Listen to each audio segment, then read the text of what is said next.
Pastor Jairán, bienvenido al programa. Muchas gracias a ustedes por la invitación. Pastor Jairán, el tema de hoy es la vocación. ¿Qué es la vocación? Bueno, hay una gran diferencia entre oficio o profesión y la vocación.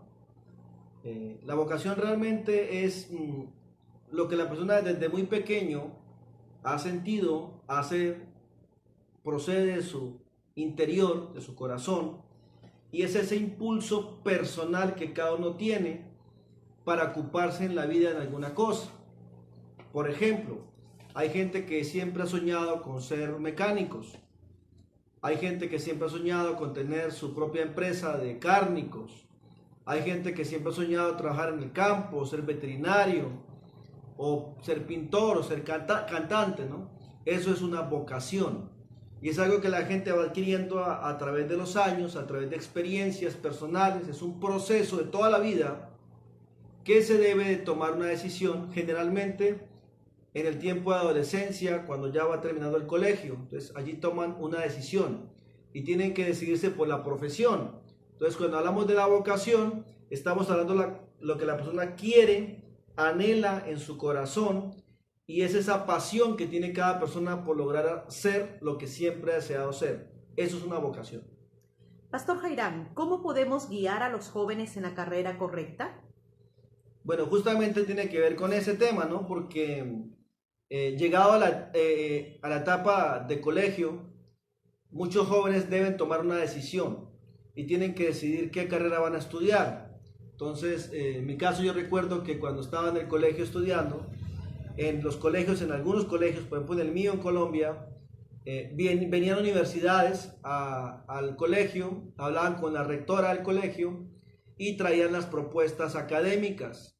Entonces hay un test donde la persona ve para qué cosa es buena, en qué cosa se desarrolla mejor, en qué área se desempeña bien.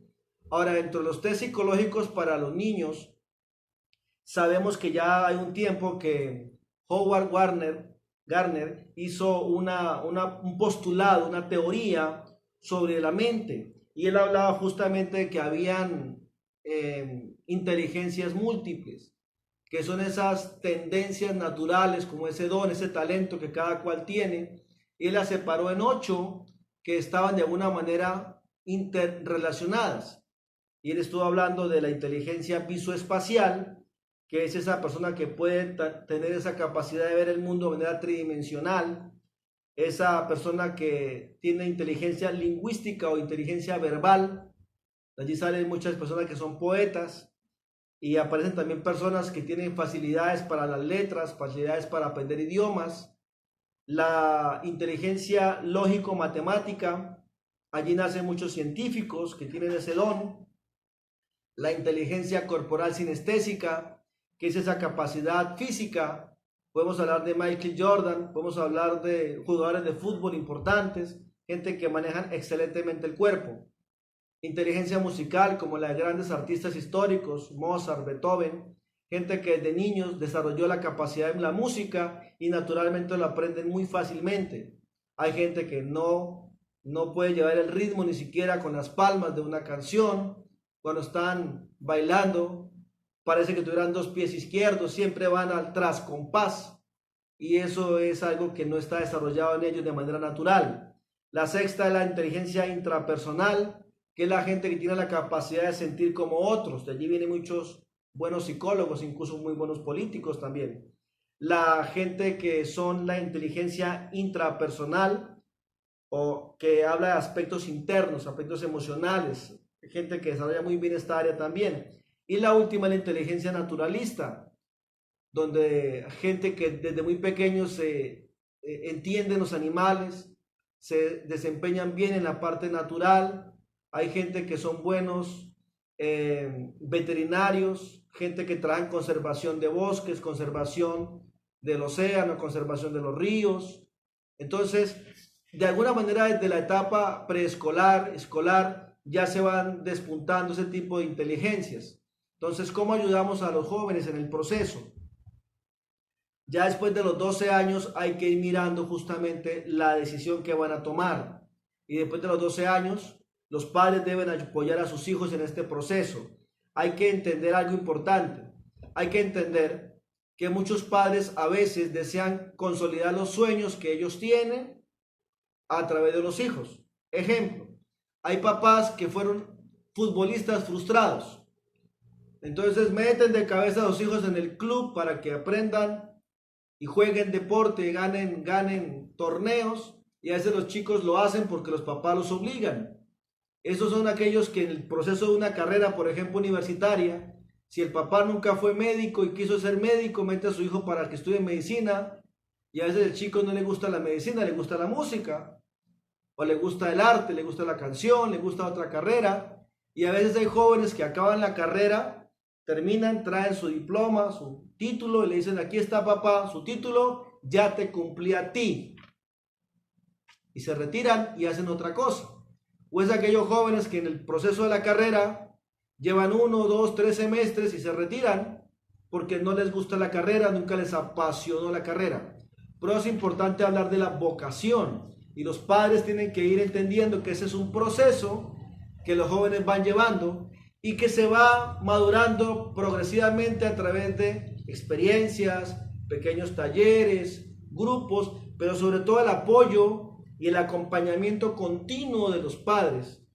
Sabemos que Dios ha dado a cada persona dones y talentos, y de alguna manera esos dones y talentos hay que usarlos dentro de la voluntad de Dios.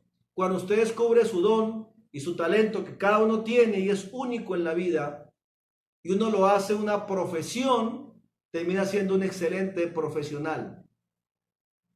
Pastor Jairán, ¿hay algún ejemplo bíblico? Claro que sí. Uno puede leer algunos textos importantes en el libro de Proverbios, pero uno de los mayores ejemplos bíblicos es la vida de Bernabé. En la Biblia aparece un personaje llamado Bernabé que lleva por sobrenombre de parte de los apóstoles hijo de consolación. Bernabé aparece en el capítulo 4 de los Hechos de los Apóstoles, en el versículo 36. Y le colocaron por sobrenombre hijo de consolación. En la Biblia, el nombre de las personas cuando se les cambia tienen un propósito. Por ejemplo, cuando Dios le cambia el nombre a Abraham, le llama padre de multitudes. El propósito era una nación grande que procedería de su vida, de sus hijos, de su genealogía, de la descendencia. Dios le cambia, por ejemplo, el nombre a Simón Pedro. Le dice Simón, Simón. Ya tu nombre no será más Simón, sino Petros, que es roca. También Dios le cambió el nombre a Jacob. Jacob significa engañador, suplantador. Dios le puso por nombre ahora a él Israel, que es príncipe de Dios. Entonces, en la Biblia aparece el nombre de Bernabé, que significa hijo de consolación. Cuando Bernabé ve que se convierte a Cristo, un hombre que fue un perseguidor de la iglesia primitiva, que era Saulo de Tarso. Saulo, en el capítulo 8, la Biblia dice que entraba casa por casa y sacaba hombres y mujeres, los llevaba a la cárcel, los perseguía.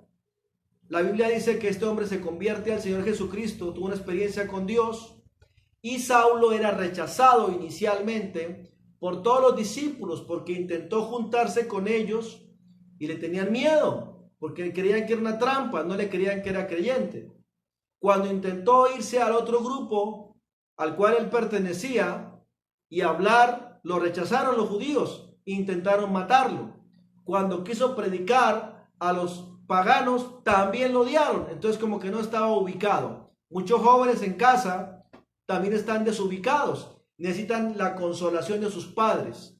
Un Bernabé, alguien que les acompañe en ese proceso. Y justamente Bernabé viaja a la ciudad de Antioquía, y Bernabé va y busca a Saulo de Tarso hasta su provincia. Y la Biblia dice que lo trae y lo presenta a la iglesia de Antioquía. Eso está en el libro de Hechos, capítulo 9, versículo 26 al 31. Lo trae a la iglesia primero de Jerusalén y luego en el capítulo 11 lo trae a la iglesia de Antioquía. Hechos 11, 19 al 30. Más adelante lo convierte en su compañero de misiones. Se congrega en la iglesia de Antioquía, le ayuda a formar allí, y los viajes misioneros que arranca el apóstol Pablo los inicia justamente con su ayo, con su líder, con aquel que lo está acompañando en el proceso de formación. y es Bernabé. En el capítulo 13 de Hechos, Bernabé está llevando adelante la delantera porque es el líder principal y Saulo va en el primer viaje misionero. En el segundo viaje misionero, la Biblia dice que un joven también buscando su propia vocación se llamaba Juan Marcos. En un principio la Biblia dice que Juan Marcos era un ayudante de ellos. En el capítulo 13 de Hechos de los Apóstoles, la Biblia dice que tenían de ayudante a Juan Marcos, en el capítulo 13, versículo 5. Y cuando fue a hacer el viaje en serio, ya que fueron a zarpar, la Biblia dice que Juan Marcos se devolvió y ya no quiso acompañarlos a ellos en el viaje. Para el segundo viaje, cuando Juan Marcos quiso ir, Pablo lo rechazó y dijo, no va a ir con nosotros alguien que se ha devuelto de la misión. Eso está en Hechos capítulo 15. Y eso llevó justamente a que este par de líderes, Bernabé y Saulo, se separaran. Y ahora termina Bernabé con su espíritu de consolación, acompañando ahora al nuevo creyente, buscando una vocación, que era Juan Marcos. Entonces Bernabé se va acompañando a Juan Marcos y Saulo abre camino por otro lado y termina yéndose con otros líderes. Entonces Pablo toma también a otros líderes como Silas y se va ahora también a otra ciudad. Y ahora Juan Marcos continúa con el discipulado y la enseñanza a alguien nuevo llamado Juan Marcos. Ya estaba formado el apóstol Pablo. Tiempo después, el apóstol Pablo también toma a personas para encontrar su vocación y tiene dos discípulos muy conocidos en el mundo cristiano. El mayor de ellos se llamó Timoteo y el segundo se llamó Tito. Entonces en la Biblia hay varios ejemplos de gente que tomó a otros y les ayudó en el proceso de acompañamiento a encontrar su vocación. Como padres, cada uno de nosotros tenemos que ponerle mucha atención a qué carrera van a elegir nuestros hijos. ¿Cuál es su verdadera vocación? Que no terminen los chicos cumpliendo el sueño de los papás porque han sido frustrados. Un padre que quiso ser militar, frustrado. Entonces mete a su hijo a la escuela militar para que sea un militar. Y es un mal militar. ¿Por qué? Porque nunca ha sido su pasión, nunca ha sido su deseo. Cuando logramos unir, escúcheme esto, cuando logramos unir la pasión que alguien tiene desde pequeño con su vida profesional, y esta pasión, uno estudia educación superior y hace algo de manera profesional y juntamos esto, encontramos excelentes profesionales, los mejores de los mejores, porque tienen vocación para su profesión. Eso es un verdadero profesional. Pastor Jairán, muchas gracias por cada una de sus respuestas. Que Dios les bendiga. A ustedes gracias por la invitación y siempre estamos a su servicio. Dios les bendiga y hasta una próxima oportunidad. Mil y mil bendiciones. Gracias.